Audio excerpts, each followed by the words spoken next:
故事发生在1917年的美国，第一次世界大战爆发期间，无数个国家被卷入其中，其中也包括美国。无数的士兵被派往前线。这个时候，身为上尉的罗伊正在滑铁卢桥上散步，不时地往下看一看。战争期间没有一刻的安宁，还没安静一会儿，城市里响起了刺耳的警报声，原来是德军要开始空袭了。桥上的人们慌慌张张地往下跑，人群拥挤如潮。这时，一个少女一个不慎被撞倒在地，她的包也被摔在了地上，里面的东西洒了一地。她紧张地看着一个象牙雕的护身符，拿到手里的时候，一辆汽车冲了过来，少女差点被撞倒，幸好罗伊手疾眼快，把她拉了过来，救了她一命。少女名叫马拉，马拉向她表示感谢。罗伊是一位上尉，热情地带着马拉来到了防空地铁站，站里挤满了人，两个人在一起密切地交谈着。漂亮优雅的马拉和绅士贴心的罗伊一见钟情，两人彼此知道了各自的身份和工作。马拉是一个芭蕾舞演员，明晚10点还有一场演出，她身上的气质让罗伊非常的心动，马拉也对罗伊充满着好感。警报解除后，两人依依不舍地道了别。马拉将自己的娃娃护身符送给了罗伊，希望他能平安归来。罗伊望着马拉渐行渐远的背影，心里暗暗下了决定。第二天，马拉在舞台上表演，突然看到了台下坐着的正是昨天遇到的罗伊。台下观众掌声雷动，马拉偷偷地与罗伊对视，笑容满面。下台之后，他把这件事情告诉给自己的好朋友凯蒂。在凯蒂的帮助下，马拉和罗伊在烛光俱乐部共进晚餐，一个美丽天真，一个风趣幽默，两人在烛光中翩翩起舞，烛光又一支一支的熄灭，在一片黑暗之中，两人之间的暧昧与情愫逐渐发酵，情不自禁地拥吻在一起。聚会结束以后，罗伊送马拉回去，路上罗伊告诉马拉，明天他将跟随部队前往法国前线参加战争，战场上刀枪无眼。此刻马拉明白，只有再见。第二天，天空下着雨，阴沉沉的天气更是让马拉的心情很压抑。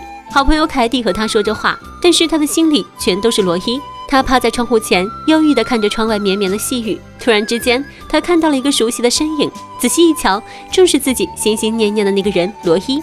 他欢快地像一只小鸟一样飞奔下楼，扑进罗伊的怀抱里。罗伊紧紧地握着马拉的手，告诉他，计划有变，部队推迟了去前线的时间，自己还要在这里停留2天。两人紧紧地抱在一起，马拉开心地望着罗伊，没有想到罗伊更是深情地向马拉求婚。马拉说，我觉得太疯狂了。罗伊说，我不要你觉得，我要我觉得。马拉也露出了笑容。第二天，罗伊带着马拉来到自己的部队，请求上校批准他们的婚姻成立。上校觉得不能如此草率，让他去问一问他的公爵叔叔的想法。如果公爵同意，他无话可说。好在公爵叔叔是个开朗的人，同意了请求。于是罗伊和马拉来到了教堂，可是因为时间紧迫，此时已经是下午4点了，超过了时间。按照规矩，教堂里超过3点以后，教父就不能够主持婚礼的。于是就这样，婚礼被推迟到第二天上午的11点。两个新人也没有多想就答应了。可是天有不测风云，到了晚上，马拉就接到了罗伊的电话，部队突然紧急出发，提前去往前线。就在20分钟以后，马拉大惊失色，急急忙忙地冲到了滑铁卢火车站。可是这个时候，火车已经开走了，两个人只是在人群中匆匆打了个照面，甚至都没有说上一句话。可是回来后的马拉又遭了殃，因为他不顾一切地跑到了火车站，耽误了当晚的演出，这让管理员大为恼火，扬言要把他开除掉。马拉的好朋友凯蒂是个急脾气，为了自己的朋友仗义出言，但是没有想到的是，两个人居然一起被开除了。就这样，两个姑娘都没有了工作，她们只能搬到一间廉价的公寓。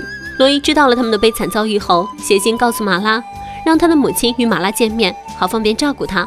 可是就在马拉坐在餐厅里等待罗伊母亲的时候，突然在报纸上看到了罗伊的名字，就在阵亡人员的名单里。他的心脏猛地跳了一下，一瞬间神志不清。这个时候，罗伊的母亲来了，她是一个和蔼可亲的人，但是马拉知道了罗伊的死讯，整个人都不在状态，说话语无伦次。罗伊母亲本来以为儿子找了一个好姑娘，可是看着这个迷迷糊糊的马拉，罗伊母亲非常失望，便急匆匆地离开了。这一切都让马拉深受打击，从此一病不起。可怜的凯蒂为了两人的生活费和马拉的医药费，无可奈何地沦为了一名妓女。马拉的病在凯蒂的照顾下好了起来，他也发现了自己的朋友为自己付出了多少，他很感谢凯蒂，两个人相依为命。为了维持生活，为了不让凯蒂一个人受苦受累，马拉也放下了自尊，流落风尘，彷徨度日。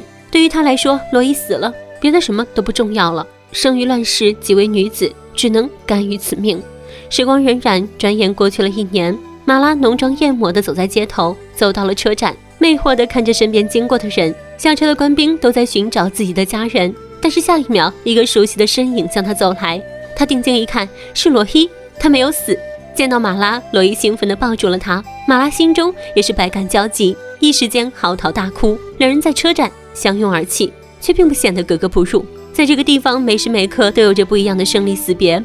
在一家咖啡店里，罗伊告诉马拉，他在战争中受了伤，被敌军俘虏，最后侥幸脱身。罗伊询问起了马拉的生活，马拉默不作声，只是哭着对他说，要是我知道你还活着就好了。看着失而复得的爱人，罗伊激动万分，他立即打电话给自己的母亲，说要带马拉回去结婚。反而是马拉为自己的过去感到羞耻，拒绝了罗伊的求婚。罗伊看到马拉这样，还以为他有了别人。马拉摇头说自己没有，也不可能有，我爱过你，别人我谁也没有爱过，今后也不会。听到这里，罗伊高兴极了，径直带着他回到了家乡。在路上，罗伊畅想着与他在一起的美好未来，也点亮了马拉心中的热情。罗伊的家人都很和蔼亲善，曾经误会了马拉的母亲也对马拉的到来感到高兴。在欢迎舞会上，马拉成为了舞会的焦点，可看到大家热情地欢迎自己，马拉心中的羞愧之情更加激烈。在和公爵叔叔的闲聊之中，他也知道了罗伊的家族历史，这是一个非常高贵而且历史悠久的家。看着和善的人们热情的样子，他难以想象当周围的人知道自己做过妓女之后会是什么样子。他实在忍受不了这样的折磨。又一件事情发生了，罗伊的母亲向马拉解释，那一天回到家中以后，他也在报纸上看到了罗伊阵亡的消息，所以他很理解那一天马拉的心情，并且为自己之后没有及时照顾马拉而道歉，还说自己愿意补偿他。但这一切都让马拉更加的痛苦。纠结一番后，他跑到罗伊母亲的房间，告诉了他自己做妓女的事实。但是出乎马拉的意料，罗伊母亲并没有责怪他，反而非常理解，是贫穷和绝望让他做出了违背自己的选择。罗伊母亲十分心疼他的遭遇，所以他觉得只要他和罗伊彼此相爱，一切都不是问题。可是马拉始终过意不去，他决定明天就要离开。他祈求老夫人不要把这一切告诉罗伊，老夫人答应了。可是出了门以后，马拉恰好撞见了罗伊，罗伊还沉浸在回到家中和自己的爱人即将结婚的兴奋当中。他还把一直细心保护的护身符归还给马拉，说好运要一起分享的。马拉深情地看着罗伊，心里默默地做了告别。晚安，亲爱的，再见，罗伊，永别，我的爱人。第二天，马拉留给了他一封离别信，为纸短情长，愿两两相忘。罗伊十分震惊，到处也找不到，他赶紧跑到伦敦找到了凯蒂。凯蒂向他解释两人之间发生过的事情，但罗伊并不在意，马拉始终都是他的最爱。可是罗伊和凯蒂一起找遍了伦敦的每一个角落，也没有找到。此刻马拉就在滑铁卢桥上，这是他和罗伊第一次见面的地方，是两人爱情萌芽的地方。桥上开过了一辆又一辆的军车，似乎还是战争当中的影子。他走在桥上，目光当中却已经没有了对生的渴望，毫无畏惧地走到了路中间，走到了军车的前面，让车轮夺走他的生命。手提包散落开来，吉祥符也被摔在了地上。20多年后，罗伊已经成了一个中年男人，但他仍未娶妻生子。他来到滑铁卢桥边，望着波光粼粼的江水，思绪早已飘到过去的美好回忆中。这段凄美而充满命运悲剧的爱情故事，不禁让人感叹，原来世界上的爱情故事都是一样的。所谓伊人随风而逝，马拉和罗伊或许没有错，错的是那个动荡不安的时代。本期的故事到这啦，拜拜。